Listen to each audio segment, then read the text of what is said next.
Good evening, and welcome to what promises to be a mildly amusing melange of music and chat. It's Community of Independence Season 3. As you can tell from our humble beginnings in November of last year, the show has become somewhat more refined. Our mannerisms ever so slightly matured, and our set design developing its own je ne sais quoi. On tonight's show, we'll be enjoying the musical stylings of Mumblin Deaf Ro. Ray Wingnut will be here to stroke chins about Wingnut records. Aoife Barry provides us with the first of our band profiles on 7:10. And we also have mustachioed maverick John Breslin backstage at the Richter Collective closing party. So, stick around, Hip Cat. Things are going to get groovy. Here's Hounds, Night of No.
There you are, an exclusive first look at the new video by Hounds, Night of No is the name of the track, and the video was made by Ian Lawton of Reasonably Shorts. The track is from their new LP, Space Mad, which is being launched next week. Now, speaking of LPs and Space Mad, here's a man who knows all about LPs, Ray Cuddihy of Wingnut Records. How's it going, buddy? How's things? Not too bad at all. For anybody who doesn't know, tell us about Wingnut Records and how it began.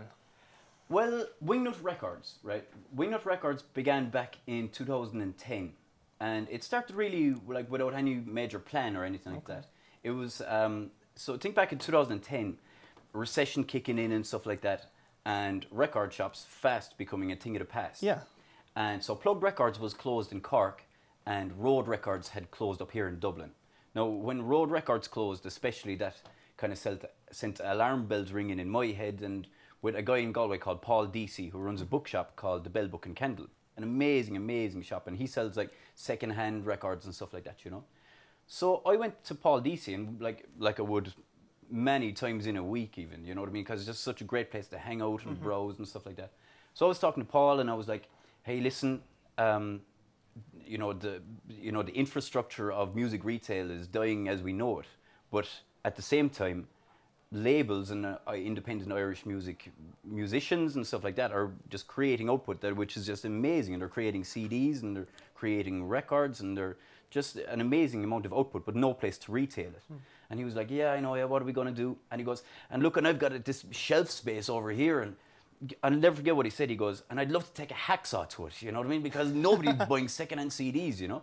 So I goes, okay, you've got shelf space, and there's all these bands from all over Ireland that need a place to retail from.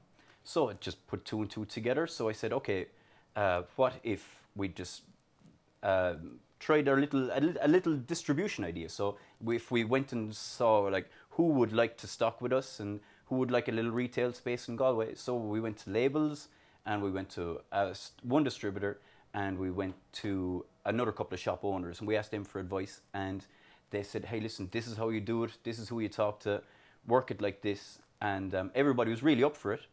And all of a sudden, so that was in the summer of 2010, and by October 2010, we were up and running. So we were just a small retailer in the corner of an amazing shop called the Bell Book and Candle in Galway. So what do you think were the pitfalls you avoided? I mean, if all these other record stores were closing, why do you think Wingnut Records has been successful? Well, like a major thing for us was that we avoided getting majorly financially stuck in. Do you know what I mean? Because right, not kind of overreaching. Exactly, you know what I mean? Because we started with no money. We had no money whatsoever. All we had was an idea, and luckily in Ireland, the musical community is so tight knit that you always know where to go to find people, and you can always contact somebody, and people are generally very nice about it. If they can help you out, they will. And so I just went about contacting people, and I just bounded around the idea for a while. Yeah. And but I didn't get financially in trouble, and it was great. It was an idea that slowly but surely caught on, and now it's a thing. You know what I mean? Yeah. It's cool. Well, tell us about how it's grown. So, well, it's great. Like, I mean, there was never any plan. You know what I mean? It's all very organic. Starts with one shelf, and now you have an empire. Exactly. That's exactly how it started. Like, it started on one side of the shelf. And then, like, we were just like, oh, God, there's too much stuff. We need to use the other side of the shelf. So we flipped to the other side. Yeah. And it was working there. And then, so we were up and running, and it was, like, really lovely, and just all word of mouth stuff, you know what I mean? Like, with no money for promotions or anything like that. And then this really amazing girl called Kate Glavy from Waterford, she came up, and she was just like, she was living in Galway at the time. And she was like, listen, something like this would really work in Waterford. And I said, well, you know, there's no harm in having a look or trying it out, and this is how I did it. If you want to do it, you can do it too. And she was like, okay, but I don't want to go to all the trouble. Can you distribute to me if I get a space for it? And I was like, oh, yeah. And then she got an amazing bookshop down there called Hard Times. And she was like, okay, we have a space. Can you distribute to me? And I was like, yeah, sure. So I just picked up a load of stock. I cleared it with all the labels, all our distributors and everything like that. Yeah. And we just landed it down to Waterford, and all of a sudden, boom, it was Wingnut Waterford. You know. And now the same situation in Athlone? Same situation in Athlone, and the same situation in Limerick, and the same situation in Tralee as well. This Christmas there's going to be one in Tralee. So there's 5 in total now. Like, wow. So it's funny, and like the following 4 just all came in 2012. With all of them though, it's been a case that you're kind of sharing the space and For people nowadays trying to be record stores, be it the major chains or just independents, they have to be about more than selling music. I mean, you even have stores here where they're also running a label at the same time, or there's other reasons for people to go into the store. I mean, were you conscious of that? Oh yeah, absolutely. I mean, you know, like in the Bell Book and Candle in Galway, I had no fear whatsoever because it's an amazing space, and like we're finding ourselves in all kinds of places now. Like the one in Athlone is in a theatre. You know what I mean? It's a beautiful theatre called Passion Fruit Theatre, and Aaron Casey's working it from there, and it's amazing. The one in Limerick is in an independent video shop, so there's all these mad international movies and stuff like that. You know what I mean? That you can rent, and it's also an internet cafe, and then it just has a Wingnut shop in it as well. And then the one in Waterford is in a kind of like, it's almost like an outdoor marquee kind of a style. Hard Times, just in the city square there, and it's just perfect. It's somehow it tends to find nice homes. You know what I mean? Yeah. Well, let me ask you something completely off topic. Do you like 7:10, Ray? 7:10. Me and the 10 boys go back a long way. You know what I mean? So? Yeah, from way before they were even known as 7:10. They were just known as the Hardcore Kerry Boys. Right. So you should introduce them as the Hardcore Kerry Boys. Okay, well, here's the Hardcore Kerry Boys. Aoife Barry did a profile on them, the first of our 6 band profiles for season 3. Take a look.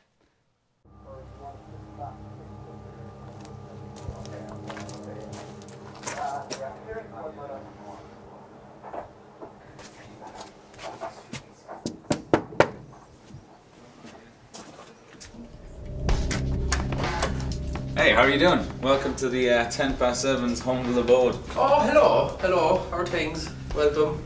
Yeah. So how would you think? I just mean like if we're leaving the other one, we could do a bit of. It's called house production, man. I believe in that. I'm just saying like so we could be, you know, move from. Come down here. We've got our state-of-the-art practicing room that. You know, we used to make millions, like, through internet sales and whatnot. They met as school kids, went on to study music together, and then formed a 3-piece instrumental band called 7:10. They're Matt, Ger and Rory, 3 guys who started off in Kerry and now are based in different parts of the country, but still making music together. When we started playing, we had a band before we were playing, because like, it was actually just like, what's easy and we can have a laugh. Yeah, and that was it pretty much, like, yeah, that's gas. Because we had to play music in the college format. It was like, you're in a band, you play together, and it was kind of like, you know, what do we play? I hate learning songs. I don't know how to, you know, it's just so there was kind of like, yeah, this music's grand. 7:10 have never shied away from collaborations, recording the highest bands in Ireland split 7-inch with Los Langueros, recruiting people like Toby Carr and Laura Sheeran to remix their songs, and then getting their fans to fund their Black Box project. For them, it's all part of the fun of coming up with new ideas. I think with the different projects, it just ends up being like, because we did a load at the start when we were playing. We were jamming a lot. Out on a Limb came along, and they were just like, hey, you know, we'd be glad to, you know, give you a hand. We didn't even have enough songs to do an album, so we were kind of like waiting to do that. And then once that came out, I suppose it was 2 years afterwards until we kind of were like, we might have another few songs now, you know. So then there was a whole transition period up until maybe the last couple of years where we've kind of come back around again, and we're like, oh yeah, this is kind of something we feel way more comfortable with, you know. For me anyway, I felt a bit kind of like, whoa, there's so much more stuff out there that I didn't realise about it. So maybe doing those kind of doing a black box thing and getting other people to collaborate on like Katie Kim singing with it made it kind of like have a point again or something, you know. I think it's just all a bit of just fun in many ways. Or having a project is quite satisfying. Just doing, you know, projects. You know, not just recording and stuff. I don't know. Maybe it's probably just. But it's again, I suppose it is that thing of like being friends from a long time ago, and then playing music, and then making things as well. It's not just about the band thing. It kind of comes around on itself in different ways. 7's most ambitious project to date is a Black Box project. They raised the money unfunded and are currently in the finishing stages of sending out the black boxes to funders. They explained more about what it all involved.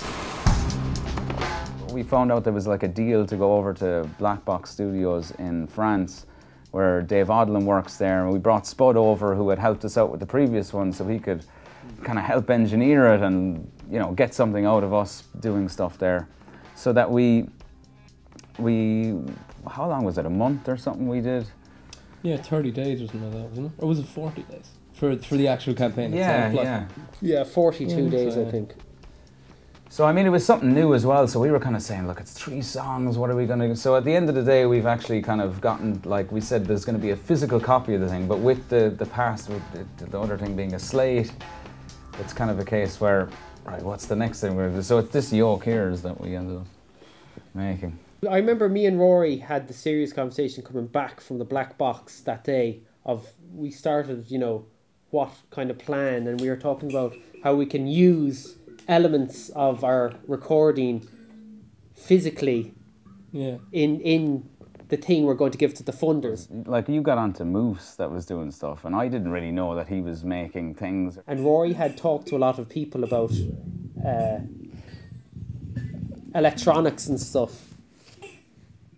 You could do some percussion on it there. Well, maybe not with the thing.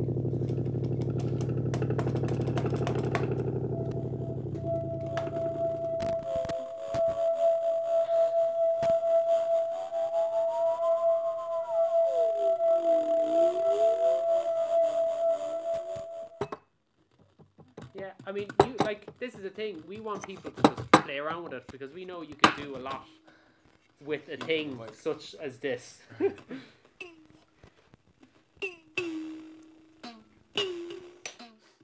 An insight into the world of 10 past 7. We're going to have a performance from them in a few moments' time, but I am still here with Ray Cuddihy of Wingnut Records, and you are also a broadcaster. You broadcast on Spin Southwest. Spin Southwest, man. I do a show called Spin Alt every Sunday morning, and it's presented as Gaeilge, and it's all Irish music for 2 hours. Yeah, now that raises an interesting point, because the first time I met you was at Hard Working Class Heroes Festival this year, where the legendary broadcasting figure Ian Wilson was making the point that there's no need for an Irish music show, that it's too niche, and that it wouldn't really work at a national level. Words to that effect, at least. So what's your take on that? I'd agree with him. You know, I think you know, it's true what he said. You know, his words really hit home with me, because he said, what's the point in having an all-Irish show? Because Irish music is not a genre. And he said that, you know, if he wanted something, that he wouldn't be prepared to just put up with so much stuff that he wasn't really into, to hear stuff that he wanted to hear, like, you know what I mean? But I suppose, you know, it's different. I suppose it comes down to your attitude as well, like, you know what I mean? Like, if what you're looking for is what's going on in the local scene, you know, or what gigs you might want to go and see, it's different, you know what I mean? But let's say Mr. Wilson, you know what I mean?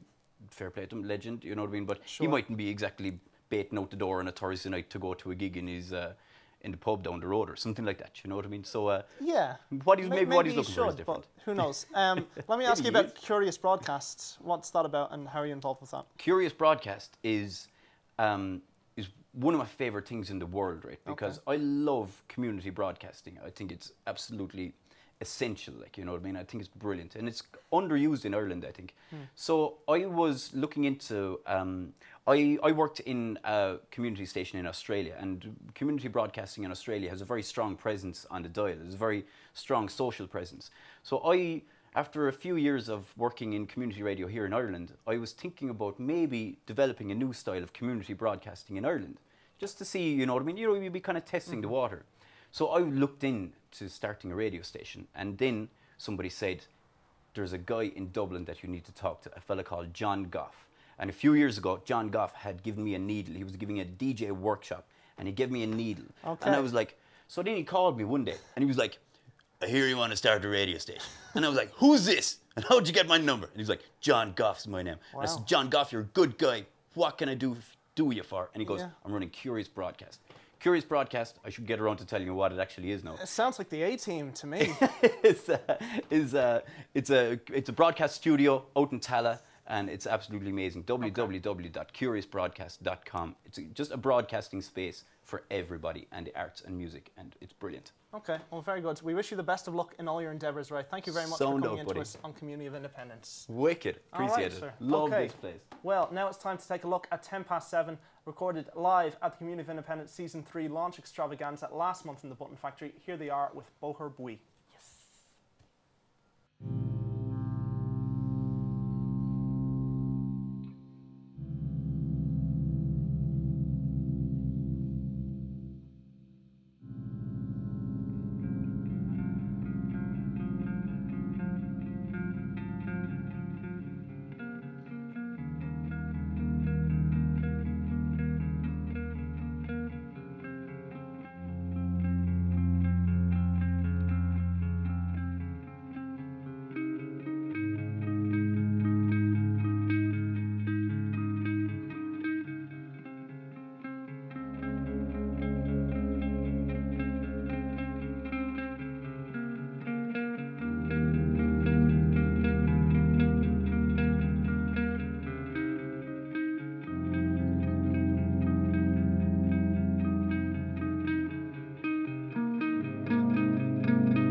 Recorded live at the Community of Independence Season 3 launch extravaganza in the Button Factory last month. That's 7:10 with Boher Bui. Now it's time for our gig guide, and we're starting the gig tomorrow night in the Joinery, where Checkerboard are playing. There's a man who clearly has no dignity. Checkerboard with support from Katie Kim, who you just saw, and also our old knee-groping acquaintance, Ickis Marolo. Fair enough. Tomorrow night in the Button Factory, punk legends Paranoid Visions are playing. That's right, the wrinkle rock of Paranoid Visions with support from the UK punk legends, the Subhumans. Now, there's a lot of ways that could have gone with this. We could have had some politicians we didn't like and suggested they were subhuman, or we could have had Max Clifford and Jimmy Savile and suggested they were subhuman. But instead, for no reason at all, I'm just going to have an image of Anthony Lyons. He, of course, being a very successful businessman who was recently charged for sexual assault, got 6 years, had 5 years suspended and paid €75,000 in compensation. Now, tomorrow night in Bodkin's Bar, on Cable Street, Italian lo-fi band Panda Kid are playing, with support from No Monster Club and our old friends Tyrannisaw. As I mentioned earlier, upstairs in Whelan's tomorrow night at midnight, free gig with Hounds playing. Hounds with support from Chirps. I don't know, that's just what came up when I googled Chirps. Now, downstairs in Whelan's on Friday night for the bargain price of €22.50, including booking fee, you can see the Boomtown Rats. Well, it's just one of the guitarists from the Boomtown Rats and the drummer from the Boomtown Rats and none of the other members of the Boomtown Rats, but they call themselves the Boomtown Rats, and Bob Geldof isn't invited and he's very cut up about it. Inconsolable, I heard. Also, Saturday night in the Joinery, everyone's favourite leather-clad lads, the Number Ones, are launching their new single with support from True Crime and Squareheads. Creepy. Also, Saturday night in Whelan's, great Limerick band Windings launching their new album called I Am Not the Crow. Clearly neither is she. Okay, now if like me, financially speaking, your pockets are bleeding, fret not, because each week on Community of Independence we're going to be recommending some music you can download for free for absolutely zip all, and this week we're suggesting you download the free EP from Lar K. His debut EP, you can get it from official.fm. Sounds like a fake link, I know, but go there and you'll find some marvellous music that is going to improve your personality and appearance and general odour. So get that, Lar K's new EP. Also, if perhaps you're just too lazy to get up off the couch and go to any gigs, don't worry about that, because we're going to bring you even more live music right now on Community of Independence. We sent Ballina's answer to Freddie Mercury, the one and only John Adam Breslin, down to the Richter Collective closing party, and he was there to ask the questions that matter backstage. Take a look.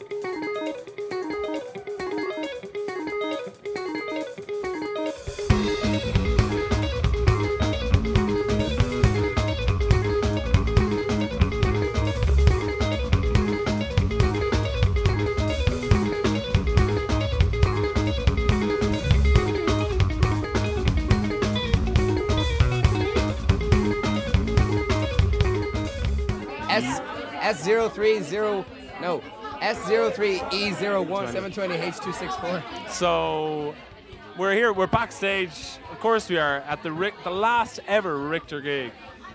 Last ever. Rupert, you've just come off stage. Tell me about it. It was amazing. That could have been the best show we've ever done.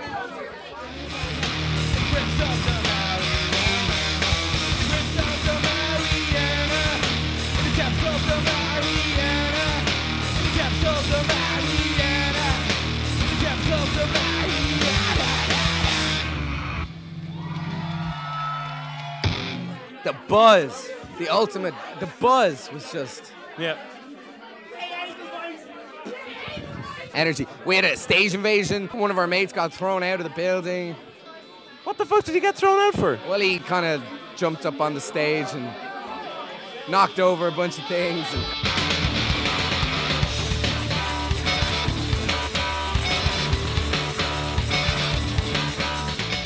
Colin Skean got kicked out. That was Colin Skean. Was it Colin Skean got kicked out? Colin Skean. Respect for Colin Skean. This night's for Colin. This whole episode should be for Colin. What are you going to do about that, Danny? Respect, Colin.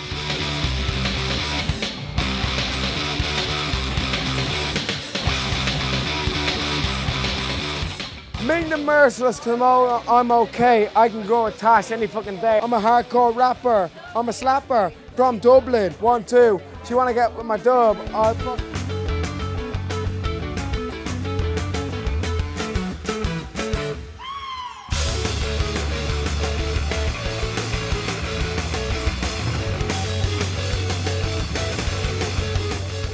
It didn't really hit me until tonight that, like, you know, what's going to do that from here on in? What's going to bring that giant a crowd, you know what I mean?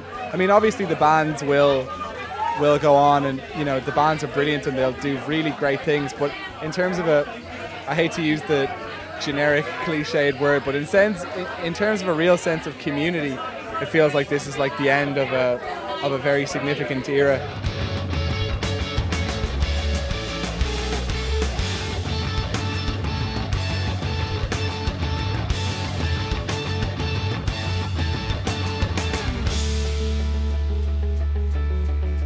Ian's going to sign off for us on the last night of Richter.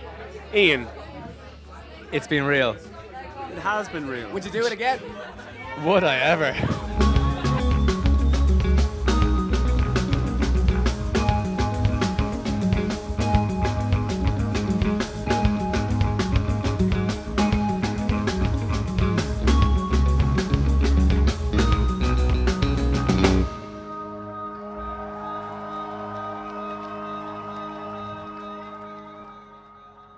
Dear Danny, he went to...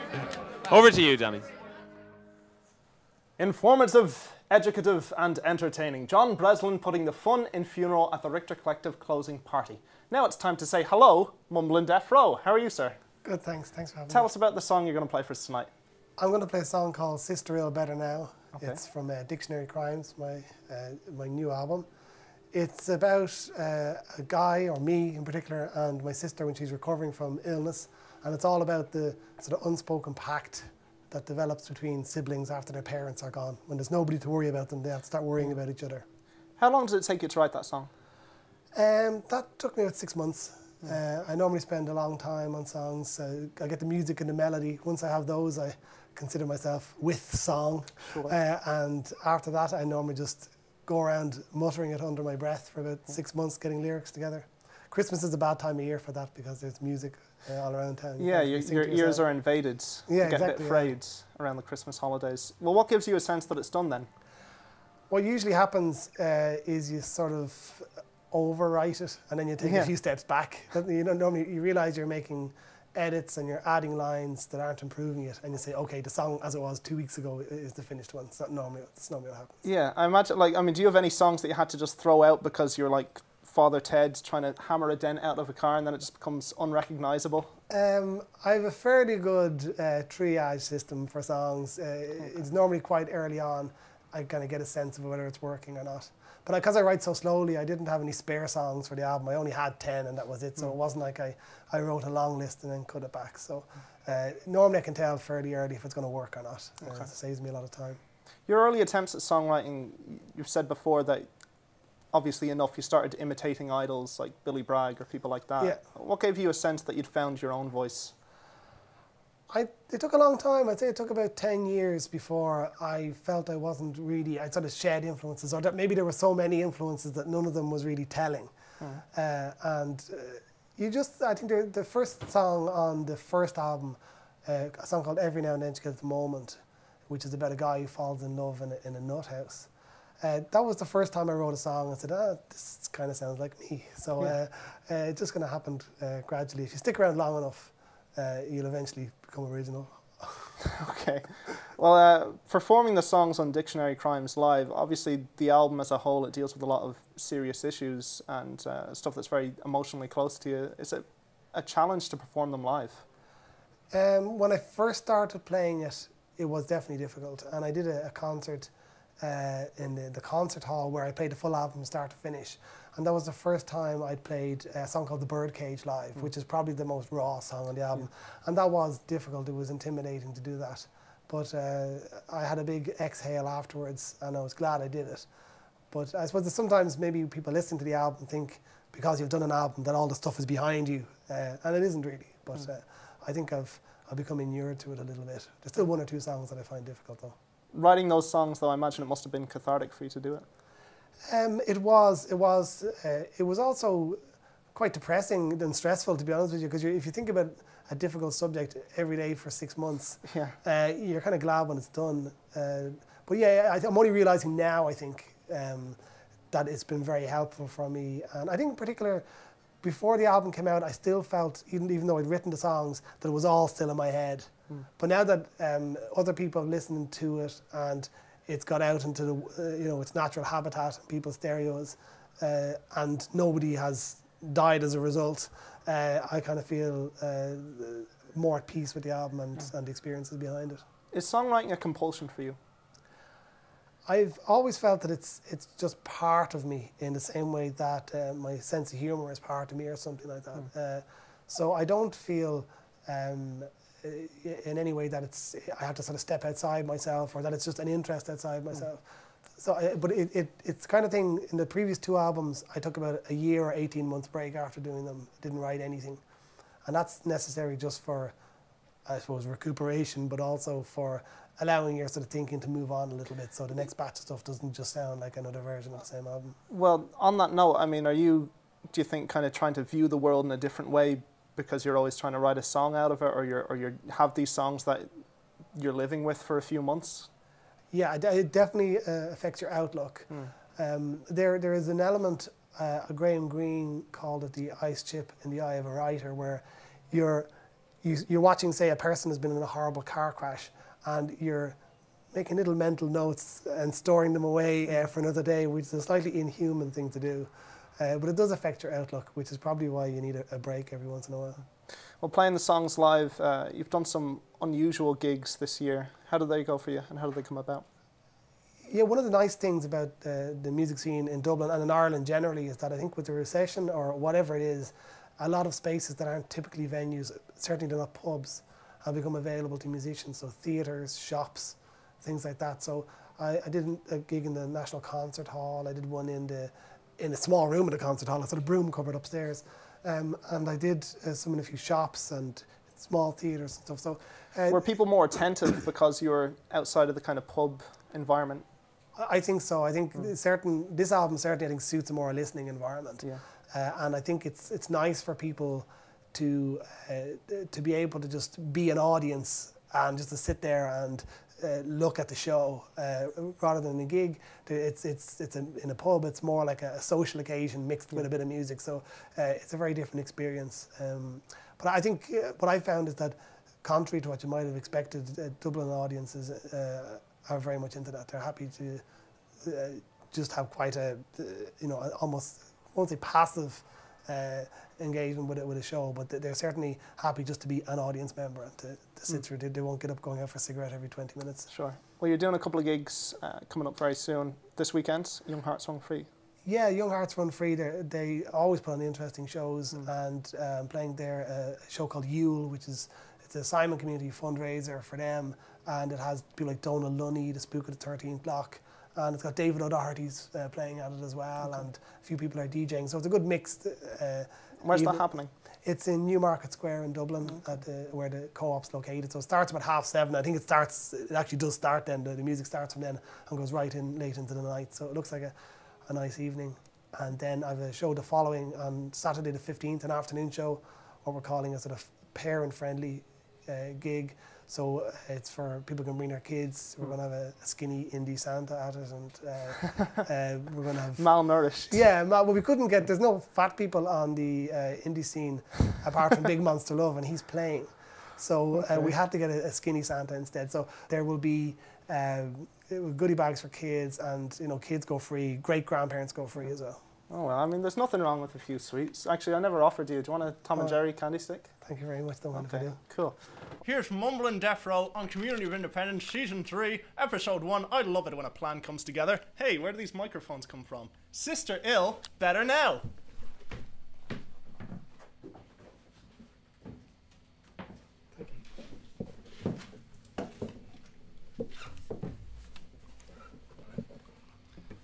Two, three, four.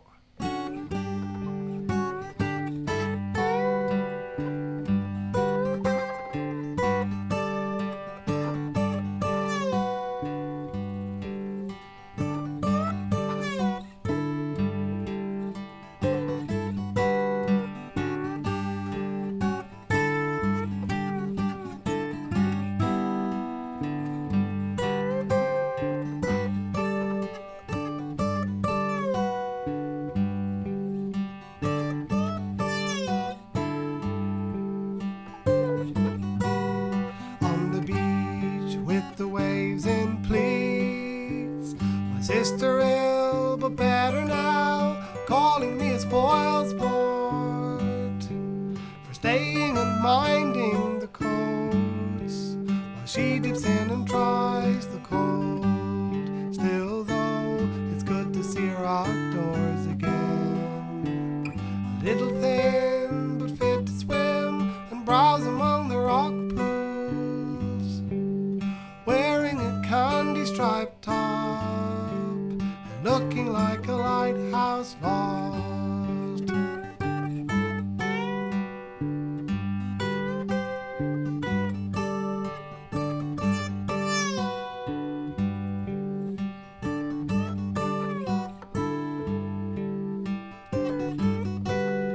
Safe and almost carefree now, after the strangest time apart from the family overbite, sharing a pack to worry and take your side.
To drive. My sister ill, but better now, colluding with my wife by cheating at Scrabble in terms. But for once I don't contest her words. It's just nice, dictionary crimes aside, to talk so late about how great our parents looked at our age.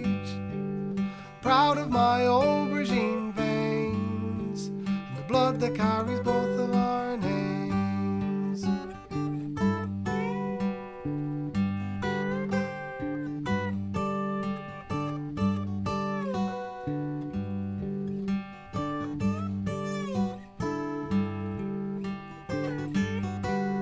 Safe and almost carefree now, after the strangest time apart from the family overbite, sharing a pack